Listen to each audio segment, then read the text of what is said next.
Okay, we have Jalen, and he is ready for your questions. We will start on the right side here in the third row. Hey, Jalen. Emily Cochran, Fox 10 Sports in Mobile. I just had a question about Ryan Williams. How's it been with, have y'all built some chemistry so far, and what do you think his potential is to play this season? Yeah, it's been great to have Ryan on campus.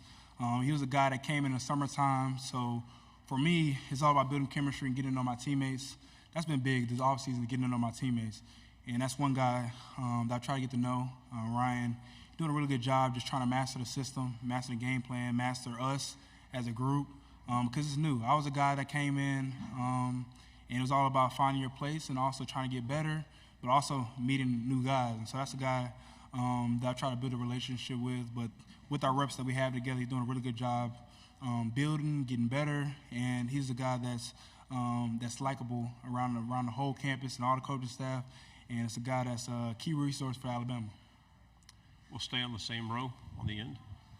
Corey LeBounty, WNSP 105.5, Mobile, Alabama. Jalen, I know you've been doing camps throughout the summertime with the kids. Talk about the fun and excitement that you had in Mobile a couple of days ago. And also, a second part, the mental health issue aspect of things that you brought out and how you've been affected by it and how you can help others by talking about the mental aspect of it. Firstly, the camps. My first camp was in Tuscaloosa at Hillcrest High. What a great moment. That was something that was one of my goals, was to host my first camp, host a camp, and it was a sense of giving back to the community and allowing kids to have fun and branch off and meeting new people and have an opportunity to play the game of football. The game of football is beautiful. It's a vehicle for allow you to meet a lot of great people, but also put you in a journey where you can meet and get in and build on your craft. And that's something I try to utilize is the game with having these camps initially. With the camps I just had, it was awesome to be there with the kids, be involved with the camp. I was able to play 7-on-7 with the kids, saw some good gritty moves, saw some good dance moves, saw some good touchdown celebrations. A lot of kids having fun in that hot sun, so they were grinding. But no, it was a lot of fun to have the camps. I look forward to building and having more camps in the future, so it was very exciting. Secondly, you asked about the mental health aspect. I think that is a strength that people must have to be successful in the game of football. And you might not realize it until you hit a tough moment on your journey. And it's all about being around the right people that uplift you and also being around people that want to see the best from you and in you. And so that's all what it came down to. And I'm a strong believer in faith and having that on your side, and it gives you direction and purpose and it give you the strength in any opportunity that is presented that adversity might pop up. But I think mental health is something that you should truly be strong in.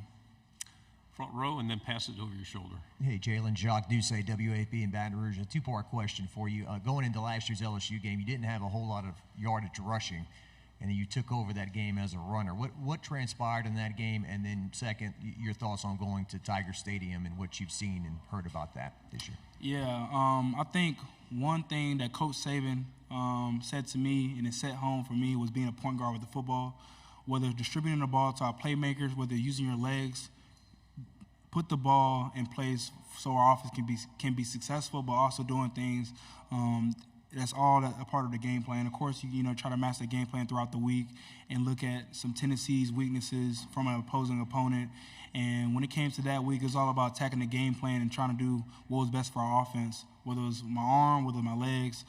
That's what truly took place. Secondly, with your question about going to Tiger Stadium, what a great opportunity, being a road warrior. Playing at SC is the best conference. I feel as though each and every week you have to give your all, especially being at Alabama, you're going to get everybody's best game. So, we're anticipating a great crowd, a lot of energy, so super excited for the future with playing on the road. Front row on the right. Eric Bailey with the Tulsa World, kind of piggybacking off that question. Kirby Smart did say yesterday any road win in the SEC is a big win, and Oklahoma is going to come to expect tough Saturdays on the road. Can you talk about what Oklahoma can expect on the road in the SEC, and what has been your toughest road game during your career at Alabama?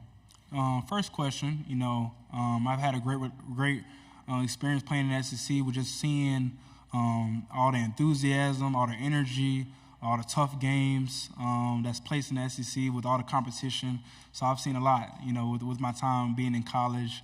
So I can just say, they're going to have a lot of competitive games and also a great experience just playing the SEC.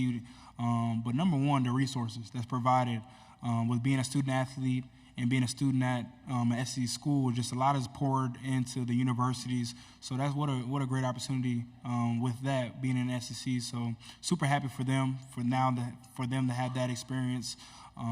So what a great opportunity with them being a part of SEC. What was your second question? Oh, no, yeah, like I mentioned, playing on the road is hard. That's something that we try to embrace in the off season, is just the challenges that may be presented in the future with playing on the road. So it's hard to narrow down one, because like me and Alabama are going to get everybody's best game, and a lot of energy is going to be placed in the building. So it's hard to narrow down one, but it's super exciting playing in the Southeast Conference. Left side, third row. Tyler Shaw with KBTX and College Station. Jalen, first off, do you mind describing your fit to us? Well, okay, so it was down to 3 suits. I was trying to decide which color I was going to wear. Whether it was a light suit, a black suit that was neutral, and a lighter color. It was hard to decide. I want you to guess when I decided to put that on and decide. I decided this morning. I hope I look all right, because I decided this morning right before our flight. But it came down to the shoes. You got to start with the shoes when you start your outfit off. So I got the black Pradas on, and so from there I built upon that, and then I got all the way up. Right side on the aisle. Yeah, Joseph Duffy, TSTV Sports in Austin. Your old lineman, Tyler Booker, mentioned how not just that final play in the Rose Bowl has motivated y'all so far in the season, but really the entirety of the game with some miscues that y'all wish you could have back. Being that your coach and Kalen DeBoer had the same kind of miscues that he wanted back at Washington, has he used that game also in the national championship to motivate you all together, and if so, how? What a great question. I'll say there's a lot of things that you can always reflect on from past seasons, and number one for us was last year. We were blessed and fortunate to be in the college playoffs, one game away. What burn do you need more than being that close to a championship? And so for us, we're very passionate about each other, but also passionate about achieving short-term goals and long-term goals as we're going along this process. And we can always reflect and learn from it. And so, we shared that. We shared the same experience from Coach DeBoer with failing to achieve a national championship. So now it's all about refocusing and focusing on our 2024 football season. Final question, left side on the aisle. Joe and Ryan Hennessy, WVTM NBC 13 in Birmingham. When we were at the Rose Bowl, you told us about doubters, some even your coaches previously. Now you're going into a season where you're highly respected by the media, going into potentially a Heisman run. Does your mindset change, or what are you doing going into this compared to going into last year and what you told us last year? I think it's the same mindset, same mission, being the best version of myself each and every day I walk in the building, being the best quarterback in the country, learning, growing as a player, seeking all information from my coaching staff, being a student of the game. I think it's all about going 1-0, and the grind doesn't stop. That cliche term, but the grind doesn't stop. Just each and every day that you have an opportunity to play the game of football, seize it. Seize the opportunity, try to do what's best for the football team in a sense.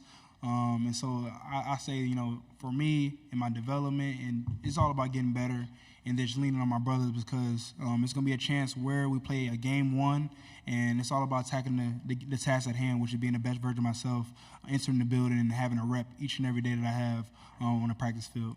Jalen, thank you very much. Good luck this year. Appreciate it.